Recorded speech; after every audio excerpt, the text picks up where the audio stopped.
ಸಾರಾ ಗೋವಿಂದ್ ಹಾಗೂ ಕನ್ನಡಪರ ಹೋರಾಟಗಾರರು ನನ್ನ ಮನೆಗೆ ಮುತ್ತಿಗೆ ಹಾಕಿ ಕ್ಷಮೆ ಕೇಳುವಂತೆ ಮಾತಾಡಿದರು. ಸಾರಾ ಗೋವಿಂದ್ ನನಗೆ ಧಮಕಿ ಹಾಕುವ ರೀತಿ ಮಾತನಾಡಿದರು ಎಂದು ಚೇತನ್ ಆರೋಪಿಸಿದರು. ಡಾಕ್ಟರ್ ರಾಜ್ಕುಮಾರ್ ಪುಣ್ಯಭೂಮಿ ವಿಷಯಕ್ಕೆ ಚೇತನ್ ಅಹಿಂಸಾ ಅವರು ನೀಡಿದ ಹೇಳಿಕೆ ವಿವಾದ ಉಂಟಾಗಿತ್ತು. ಈಗಾಗಲೇ ಅವರು ವಿವಾದಕ್ಕೆ ಸಂಬಂಧಿಸಿದಂತೆ ಕ್ಷಮೆ ಕೇಳಿದ್ದಾರೆ. ಈ ವಿಷಯವಾಗಿ ಈಗ ಹೊಸ ಬೆಳವಣಿಗೆ ನಡೆದಿದೆ.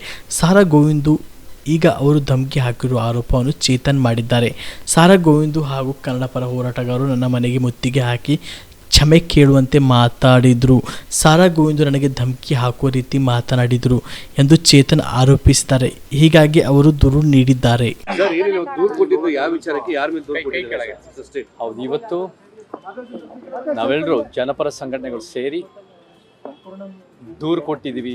ಶೇಷಾದ್ರಿಪುರಂ ಪೊಲೀಸ್ ಸ್ಟೇಷನಲ್ಲಿ ಏನು ಹೋದ ಶನಿವಾರ ಸಾರಾ ಗೋವಿಂದ್ ಅವರು ಬಂದು ಮನೆಯಲ್ಲಿ ನಡೆದಿರೋ ಮನೆ ಮೇಲೆ ಅವರ ಮಾಡಿರೋ ಧಮಕಿಗಳು, ಅವಾಚ್ಯ ಶಬ್ದಗಳು, ಜೀವ ಬೆದರಿಕೆ, ದೊಡ್ಡ ಪ್ರಮಾಣದಲ್ಲಿ ಗಲಾಟೆ, ರಂಪಾಟ, ರಾದ್ದಾಂತ, ಇದು ನಾನು ಒಬ್ಬನೇ ಕೊಡ್ತಿರೋ ದೂರ ಅಲ್ಲ.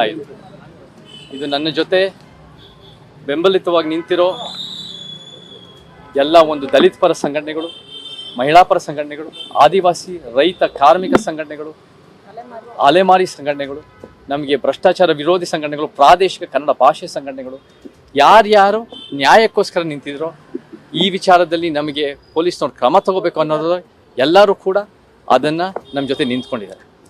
ಈ ವಿಚಾರದಲ್ಲಿ ಸಾರಾ ಗೋವಿಂದ್ ಅವರು ಬರೀ ಒಂದು ವಾರದ ಹಿಂದೆ ಹೋದ ಶನಿವಾರ 25ನೇ ತಾರೀಕು ಮಾಡಿರೋ ಧಮಕಿ ಒಂದೇ ದಿನ ಅಲ್ಲ. ಅವರ ಹಿನ್ನೆಲೆ ನೋಡಿದ್ರೆ ನಾವು ಕೇಳ್ಪಟ್ಟಿದ್ದೀವಿ.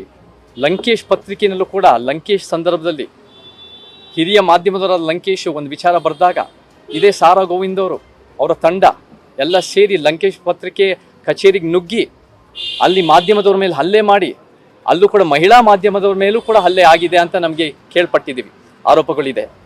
ಅದರ ಜೊತೆ ನನಗೆ ಸಿನಿಮಾ ರಂಗದಲ್ಲೂ ಕೂಡ ನನಗೆ ಬೇರೆ ಬೇರೆ ರೀತಿ ಫೋನ್ ಕಾಲ್ಗಳು ಬಂದು ಅನೇಕರು ಹೇಳಿದರೆ 16ರಿಂದ 18 ಸಂದರ್ಭದಲ್ಲಿ ಇದೇ ಸಾರಾ ಗೋವಿಂದ್ ಅನ್ನೋ ವ್ಯಕ್ತಿ ಏನು ಮಾಡಿದ್ದಾರೆ ಅಂದರೆ ಬೇರೆ ಬೇರೆ ರೀತಿ ಕರ್ನಾಟಕ ಫಿಲ್ಮ್ ಚೇಂಬರ್ ಆಫ್ ಕಾಮರ್ಸ್ನಲ್ಲಿ ಬೇರೆ ಬೇರೆ ದುಡ್ಡಿನ ಸಮಸ್ಯೆಯಲ್ಲಿ ಅವರೇ ಉಂಟು ಮಾಡಿದ್ದಾರೆ, ಕಳ್ತನಗಳು ನಡೆದಿದೆ ಅಂತ ಒಂದು ಆರೋಪಗಳಿದೆ.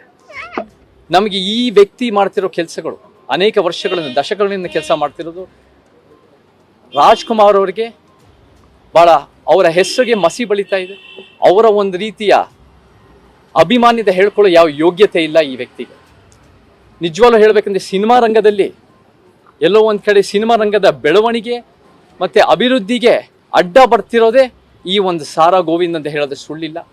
ಅವರ ಒಂದು ಈ ಸಿನಿಮಾ ರಂಗನ KFCCನ ಅವರ ಕಪಿಮುಷ್ಟಿಯಲ್ಲಿ ಇಟ್ಕೊಂಡು ಯಾರೇ ನ್ಯಾಯಕ್ಕೋಸ್ಕರ ನಿಂತ್ಕೊಂಡ್ರೆ, ಯಾರೇ ಜನಪರವಾಗಿ ನಿಂತ್ಕೊಂಡ್ರೆ, ಯಾರೇ ಸಿನಿಮಾ ರಂಗದ ಒಳಿತಿಗಾಗಿ ನಿಂತ್ಕೊಂಡ್ರೆ ಅವ್ರ ಮೇಲೆ ದಬ್ಬಾಳಿಕೆ ಮಾಡೋದು, ಹೆದರ್ಸೋದು, ದಾದಾಗಿರಿ. ನೀವು ಕೂಡ ಕಣ್ಣಿನ ಸಮಸ್ಯೆ ಎದುರಿಸ್ತಾ ಇದ್ದೀರಾ? ಎಲ್ಲಿ ಚಿಕಿತ್ಸೆ ಪಡೆಯಬೇಕು ಅಂತ ಯೋಚನೆ ಮಾಡ್ತಾ ಇದ್ದೀರಾ? ಮತ್ತೆ ಯಾಕೆ ತಡ? ಕಲಬುರಗಿ ಜಿಲ್ಲೆಯ ಪ್ರಸಿದ್ಧ ಶ್ರೀ ಸಿದ್ದರಾಮೇಶ್ವರ ಐ ಆಸ್ಪತ್ರೆಗೆ ಭೇಟಿ ನೀಡಿ ಕಲ್ಯಾಣ ಕರ್ನಾಟಕ ಭಾಗದ ಖ್ಯಾತ ನುರಿತ ವೈದ್ಯರಾದ ಡಾಕ್ಟರ್ ವಿಶ್ವನಾಥ್ ರೆಡ್ಡಿ ಅವರ ನೇತೃತ್ವದಲ್ಲಿ ಖ್ಯಾತ ಅನುಭವಿ ವೈದ್ಯರ ತಂಡದಿಂದ ಕಡಿಮೆ ದರದಲ್ಲಿ ಚಿಕಿತ್ಸೆ, ಕಣ್ಣಿನ ಪರೀಕ್ಷೆ, ಹೊಲಿಗೆ ರಹಿತ ಶಸ್ತ್ರಚಿಕಿತ್ಸೆ, ಪೊರೆ ಆಪರೇಷನ್, ಲೇಸರ್ ಇಂಜೆಕ್ಷನ್ ರಹಿತ ಶಸ್ತ್ರಚಿಕಿತ್ಸೆ, ಸಕ್ಕರೆ ಕಾಯಿಲೆ ಇರುವವರಿಗೆ ಲೇಸರ್ ಚಿಕಿತ್ಸೆ, ದೂರದೃಷ್ಟಿ ದೋಷ ಹಾಗೂ ಸಮೀಪ ದೃಷ್ಟಿ ದೋಷ ಸಮಸ್ಯೆಗೆ ಮುಕ್ತ ಪರಿಹಾರ, ಕನ್ನಡಕದ ಸೌಲಭ್ಯ, ಕಾಂಟ್ಯಾಕ್ಟ್ ಲೆನ್ಸ್ ಅಳವಡಿಕೆ ಸೇರಿದಂತೆ ಕಣ್ಣಿಗೆ ಸಂಬಂಧಿಸಿದ ಎಲ್ಲಾ ರೀತಿಯ ರೋಗದ ಚಿಕಿತ್ಸಾ ಸೌಲಭ್ಯ ಒಂದೇ ಸೂರಿನಡಿ. ಗ್ರಾಮೀಣ ಭಾಗದ ವಯಸ್ಕರಿಗೆ, ಬಡ ಜನರಿಗೆ ನೆರವು ಆಗಲು ಶ್ರೀ ಸಿದ್ದರಾಮೇಶ್ವರ ಐ ಆಸ್ಪತ್ರೆಯ ಶಾಖೆಗಳು ಕಲಬುರಗಿ, ಸೇಡಂ, ಕಮಲಾಪುರ್, ಸುಲೇಪೇಟದಲ್ಲಿ ಕೂಡ ಲಭ್ಯವಾಗಿದೆ. ಹೆಚ್ಚಿನ ಮಾಹಿತಿಗಾಗಿ ಸಂಪರ್ಕಿಸಿ ಶ್ರೀ ಸಿದ್ದರಾಮೇಶ್ವರ ಐ ಆಸ್ಪತ್ರೆ, ಸೆಂಟ್ರಲ್ ಬಸ್ ಸ್ಟ್ಯಾಂಡ್ ಮುಂಭಾಗ, ಶಾಂತಿನಗರ, ಕಲಬುರಗಿ. ಫೋನ್ ನಂಬರ್ 7209626262ಗೆ ಸಂಪರ್ಕಿಸಿ.